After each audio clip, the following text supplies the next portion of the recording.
Hi అండి, welcome back to my channel. ఈరోజు వచ్చేసి చిక్కుడుకాయ టమాటా కర్రీ అనమాట. దానికి కావాల్సినవి చిక్కుడుకాయలు, కట్ చేసి పెట్టుకున్న టమాటా, కట్ చేసిన ఒక ఆనియన్, పచ్చిమిరపకాయలు అనమాట. అవి అన్నీ పక్కన పెట్టిన తర్వాత ఒక ప్యాన్ తీసుకొని అందులో 2 టేబుల్ స్పూన్ల ఆయిల్ వేసి కొద్దిగా వేడెక్కిన తర్వాత మనం తిరగమాత గింజలు అనేవి వేసి అవి కొద్దిగా మగ్గిన తర్వాత ఒక ఆనియన్ కట్ చేసాం కదా, ఆ ఆనియన్ వేసేసి ఒకసారి తిప్పి మూత అనేది పెట్టుకోవాలండి. మూత పెట్టుకున్న తర్వాత మనకి ఉల్లిపాయలు అనేది బాగా మగ్గిపోతాయి.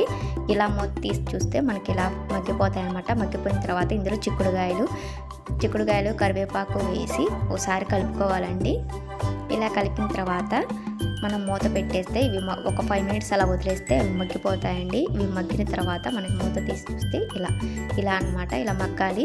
ఇలా మగ్గిన తర్వాత ఒకసారి తిప్పేసి ఇందులో అల్లం వెల్లుల్లి పేస్ట్ వేసి ఒకసారి తిప్పాలండి. ఒకసారి తిప్పిన తర్వాత 1 మినిట్ లేదా 2 మినిట్స్ అలా వదిలేయాలి.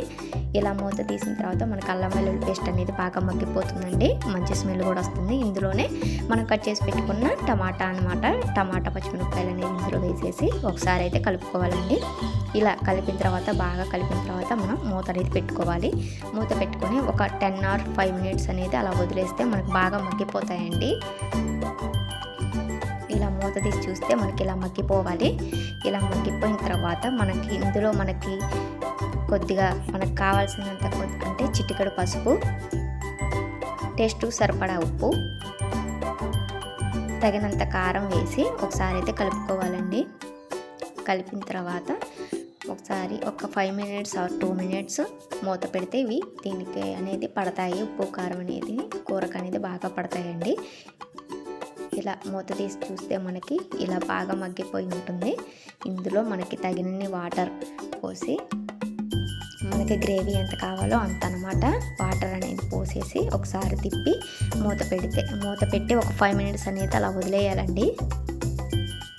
ఇలా మూత పెట్టేసి ఒక 5 మినిట్స్ అలా వదిలేస్తే తీసి చూసిన తర్వాత మనకి ఇలా నూనె అనేది పైకి వస్తుంది. అప్పుడు మనకు మగ్గినట్టు అనమాట. ఇలా బాగా మగ్గిపోయి టమాటాలు కూడా బాగా ఉడికిపోయాయండి. ఉడికిపోయిన తర్వాత ఒకసారి కొత్తిమీర, కొద్దిగా ధనియా పౌడర్ వేసి ఒకసారి కలపాలండి. కలిపి మనం స్టవ్ ఆఫ్ చేసేస్తే మనకి చిక్కుడుకాయ టమాటా అనేది రెడీ అయిపోతుంది. నా వీడియో నచ్చినట్లయితే లైక్ చేయండి, షేర్ చేయండి, సబ్స్క్రైబ్ చేసుకోండి. నా పాత ఛానల్ అనేది పోయిందండి, అందువలన నేను కొత్త ఛానల్ క్రియేట్ చేయడం జరిగింది. ప్లీజ్ సపోర్ట్ చేయండి.